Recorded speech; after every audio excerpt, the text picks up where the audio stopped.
Hello, and welcome to the new episode of my Inner Child podcast. Today, we want to talk about a great topic: how and when fears took place in your childhood and became rooted in your subconscious mind.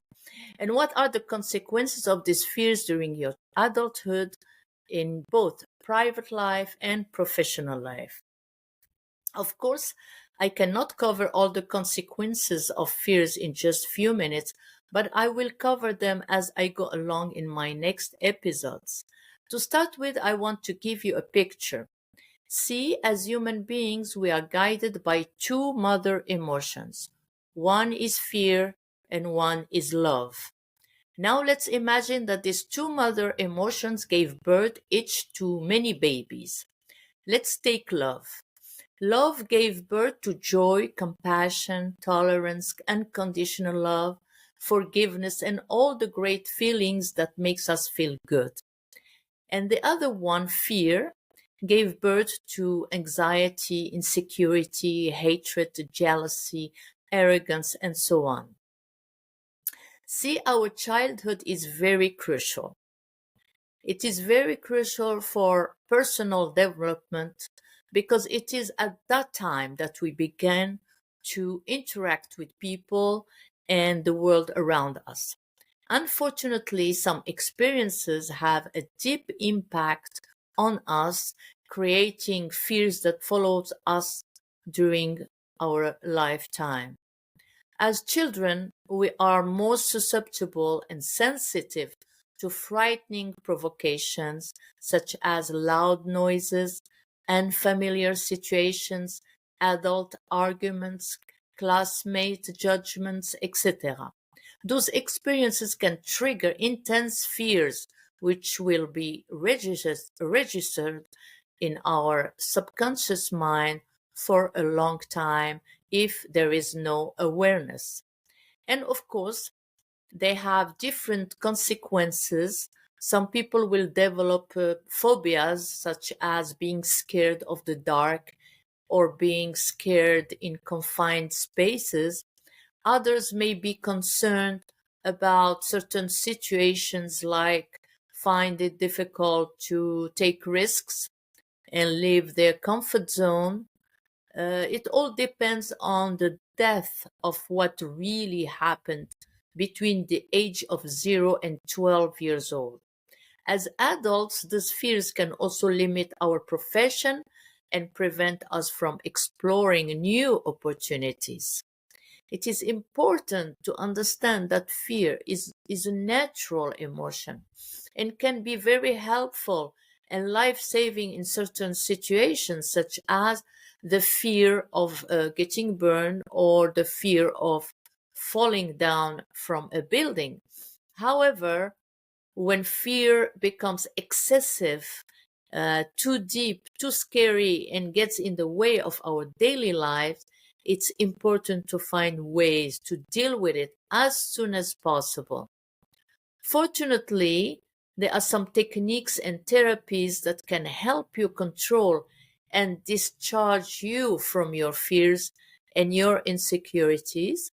For example, NLP or EFT therapies can help us resolve traumatic experiences, identify the irrational thoughts that cause us to fear, and ultimately replace them with more positive and realistic thoughts. And in conclusion, when fears in childhood take root in our subconscious mind, they can have important consequences during our adulthood in both private life and professional life. And I'm going to give you some example, like anxiety. Anxiety, when it is deep, it can cause panic attacks. Another one is lack of trust. A deep-rooted fear can make trusting others almost impossible and intimacy very difficult. Another one is anger. It comes from repressed fear during childhood. Some emotion were not expressed and were not were not expressed in childhood, they were repressed. So it especially in a situation of threat or vulnerability, that create an anger. Another one is avoidance. Avoidance. This fear can cause a person to avoid situation triggered by the first trauma, and obviously it will limit current opportunities. Another one is low self-esteem. When fear is deeply rooted, it can affect our self-confidence and leading us to low self-esteem. Finally, relationship problems. The relationships we developed early with our parents will determine our future relationships. Our father was our first love, and our mother our first love too. And they were supposed to love us and protect us. But in case we didn't get the love and the attention from them, our future relationship can be negatively impacted and unbalanced by, for example, emotional avoidance or emotional dependency. It is important to know that those feelings and situations are not general. They can manifest differently in each person depending on their life experience, their upbringing and environment, and how deep or how light they've been infected. The key about those different emotions is to get to know their existence and approach them with compassion and tolerance and truly understand their origin and where they come from. This awareness and inner work starts with self-compassion, with tolerance, forgiveness, and the letting go. Have to be very flexible and kind to yourself. Sometimes we are hard on ourselves. We don't forgive ourselves or others.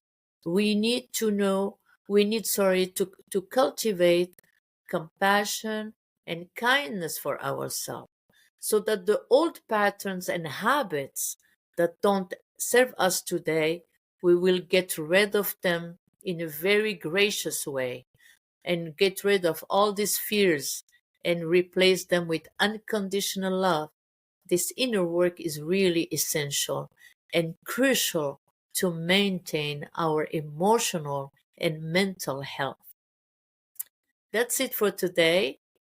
Feel free to join me and our community on Spotify, Facebook, and YouTube.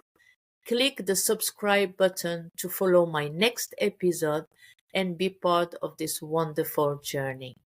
Thank you for joining me today and have a great day.